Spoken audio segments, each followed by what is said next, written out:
Hello student, आज की class में करेंगे प्रश्नावली 5.1 का प्रश्न संख्या 1। देखो क्या दिखा है। निम्नलिखित स्थितियों में से प्रत्येक स्थिति में समृद्ध संख्याओं की सूची एपी है या है और क्यों। अगर एपी है तो हमें बताना है क्यों है, तो हमें एपी बताना है। तो देखो यहाँ क्या कह रहा है, प्रत्येक किलोमीटर के बाद टैक्सी का किराया, जबकि प्रथम किलोमीटर के लिए किराया कितना बोल रखा है 15, और उसके बाद अतिरिक्त किलोमीटर के लिए किराया बोल रखा है 8 रुपये। तो यहाँ पे हम इसको समझने के लिए देखो ऐसे लिखते हैं, ये मान लो ये है पहला किलोमीटर। इसी तरीके से इसे दूसरा मान लेते हैं और इसको तीसरा, और आगे चाहो तो जितना मर्जी लिख लो। देखो पहले किलोमीटर के लिए हमें किराया कितना देना है 15 रुपये। उसके बाद इन्होंने कहा है कि अगर हम आगे जाएंगे तो हमें अतिरिक्त कितने देने पड़ेंगे 8 रुपये। तो यानी 15 और 8 हमें कितने देने पड़ेंगे 23 रुपये। 1 किलोमीटर गए तो 15 रुपये, दूसरे किलोमीटर गए तो 23 रुपये। अगर हम 3 किलोमीटर और जाते हैं तो 23 रुपये तो हमें देने ही हैं, उसके अलावा 8 रुपये और देने पड़ेंगे। तो हमें कुल कितने देने पड़ेंगे 31 रुपये। तो इस तरीके से ऐसे ही चलता रहेगा। तो हमने यहाँ पे ये देखा, देखो 15 में हम क्या जोड़ रहे हैं 8 जोड़ रहे हैं, तब हमें अगला पद मिल रहा है ना। ऐसी 23 में हम 8 जोड़ रहे हैं तो एक पद, तो इसमें एक निश्चित संख्या जुड़ती ही जा रही है। तो हमने जब एपी पे पढ़ा था तो उसमें क्या था, कोई निश्चित संख्या बढ़ती जाए या घटती जाए तो क्या होता है एपी है। तो यहाँ लिख देंगे यह है सूची एपी है। सूची एपी है। अब पूछे क्यों, क्योंकि एक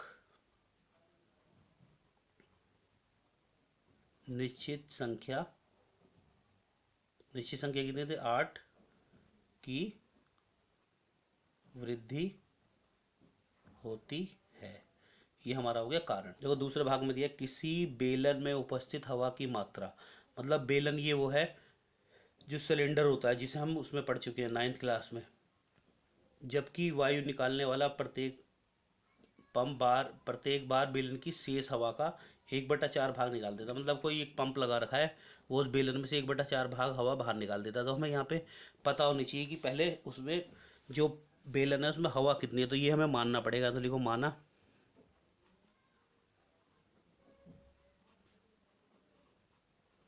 बेलन में हवा मान ली हमने x। अब यहाँ पे लिखो कुल पहली बार में हमारी थी, तो यहाँ लिखो पहली बार निकाली गई हवा। तो देखो उसने क्या कहा था कि कुल हवा का 1/4 बाहर निकाल देता है। तो यानी कितना आएगा x/4 ही तो आएगा। तो मैं ये समझाने के लिए कराया, चाहो तो तुम ये डायरेक्ट भी यहाँ लिख सकते थे। तो देखो ये थी, इसमें से इसने x/4 बाहर निकाल दी, तो इसको एलसीएम लेकर सॉल्व करेंगे तो कितना आएगा 4, और यहाँ आ गया 4x, और यहाँ x यानी 3x। तो पहले हवा हमारे पास कितनी थी x, और जो जब पहली बार हवा निकाली तो कितनी आ गई 3x/4। अब इसके बाद हम निकालेंगे यहाँ दूसरी बार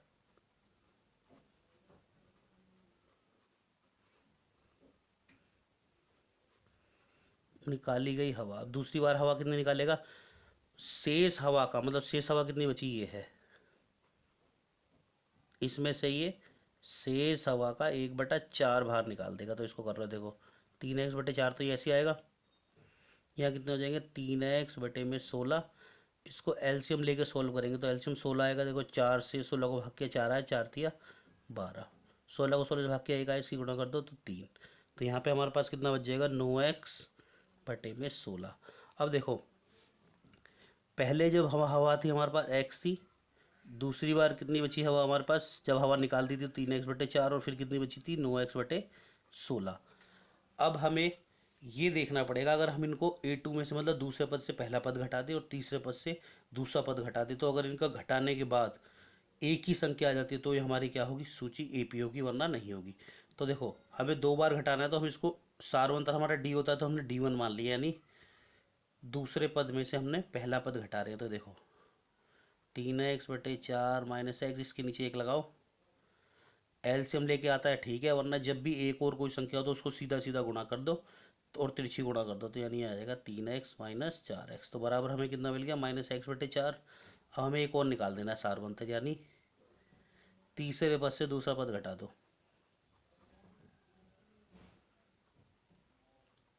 इसको एलसीएम ले लो 16 आएगा, 16 को भाग के एक आए की गुणा हमें कर दो, यहाँ आगे 4 से 16 को भाग के 4 4 तिया 12, तो यहाँ हमारे पास बच जाएंगे माइनस के 3x/16। ये क्या दोनों एक बराबर है? नहीं है ना। यहाँ लिखो D1 बराबर नहीं है D2, अतः यह AP नहीं है। तीसरा भाग दिया हुआ हमें प्रत्येक मीटर की खुदाई के बाद। अब देखो पहला जो हमने भाग किया था उसमें किलोमीटर आ रहा है, मीटर आ रहा है, बस ऐसे ही बदलते रहेंगे क्वेश्चन। एक कुआं खोदने में आई लागत कितनी है, जबकि प्रथम मीटर की खुदाई मतलब जब पहला मीटर खुदवाते हैं कुआं तो 150 रुपये देने पड़ रहा है, उसके बाद हम जितना भी कुआं खुदवाएंगे उसके लिए 50 रुपये देने। तो वहाँ किलोमीटर था, यहाँ मीटर है, तो यहाँ लिख लो पहला मीटर,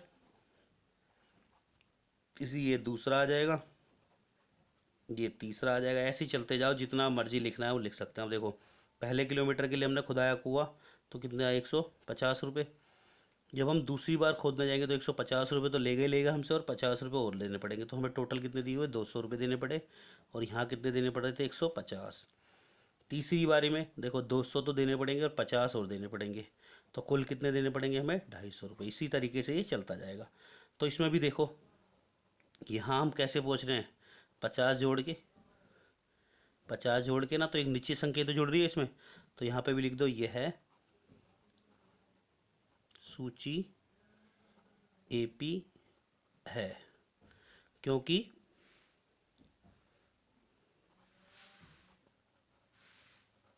एक निश्चित संख्या वो कितनी है वो भी बता दो, 50 की वृद्धि होती है। अगर मान लो यहाँ घटता भी जाता तो भी हम ये हमारी क्या रहेगी AP ही रहेगी, क्योंकि एक निश्चित संख्या ही घट रही है। अब देखो चौथे भाग में दिया खाते में प्रत्येक वर्ष का मिश्र धन, जबकि 10,000 रुपये की राशि 8% वार्षिक की दर से चक्रवृद्धि ब्याज जमा की जाती है। तो यहाँ पे सबसे पहले तो चक्रवृद्धि ब्याज का हमें सूत्र पता होना चाहिए। वो क्या होता है, वो होता है A बराबर P, ये हमने 8th क्लास में पढ़ा होगा, R/100, और यहाँ आ जाता है N। A क्या होगा यहाँ मिश्रधन, P क्या होगा मूलधन, R क्या होगा दर, और N क्या होगा समय। अब देखो यहाँ पे राशि दी हुई है तो हम इसको क्या मान लेंगे P, कितने हैं 10,000 रुपये। अब दर कितनी दी हुई है, दर जिसे हम क्या बोल रहे थे अभी R, वो कितनी दी है 8%।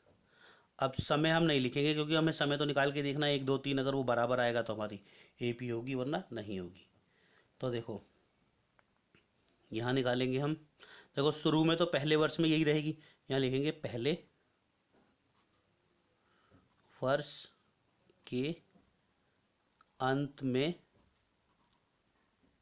मिश्र धन, वो कितना होगा हमारा, ए बोला था ना हमने, देखो ये सूत्र यही रहेगा। P की जगह मैं कितना लिख दूंगा 10,000, एक का एक, R कितना है मेरा 8 है, जब प्रतिशत हटता है तो बट्टे में 100 आ जाता है, हम पहले वर्ष के लिए निकालने तो 1 हो गया, तो देखो 10,000 ऐसे आएगा। इसके नीचे 1 लगाओ, एलसीएम लेना आता है तो बहुत अच्छी बात है, नहीं आता तो 100 को 1 से गुणा कर दो, 100 आ गया। अब तिरछी गुणा कर दे करो बस, 100 + 8, अब घात 1 का तो कोई मतलब है नहीं यहाँ पे, तो 10,000 100 और 8 108 हो गए, और ये कितने हो गए 100। देखो 2 जीरो से 2 जीरो कट गई।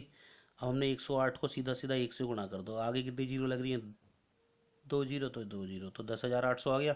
ऐसे हम क्या करेंगे अब दूसरे वर्ष के लिए निकाल लेते हैं, तो यहाँ लिखो दूसरे वर्ष के अंत में मिश्र धन। देखो दूसरे वर्ष में मिश्र धन क्या होगा हमारा, सेम वही रहेगा, बस यहाँ पे 2 आ जाएगा। तो देखो 10,000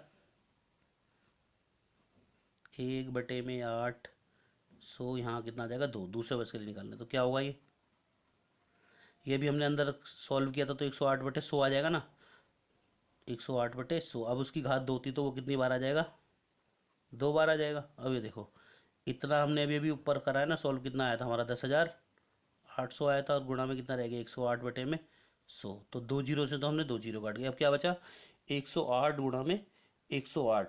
अब हमें या तो 108 गुणा में 108 का वर्ग याद हो तो बहुत बढ़िया है, तो वो होता है 11,664। अगर नहीं है तो 108 को 108 से ही गुणा करके देख लो, तो तुम्हें यही मिल जाएगा 11,664 मिल जाएगा। तो अब देखो यहाँ पे भी वही पहले क्वेश्चन उसी की तरह क्वेश्चन हो गया। देखो शुरू में हमारे पास कितनी राशि थी 10,000, पहले वर्ष में, पहला वर्ष हो गया ये। दूसरे वर्ष में हमारे पास कितनी थी, ये आई थी ना दूसरे वर्ष की हमारी 10,000 800।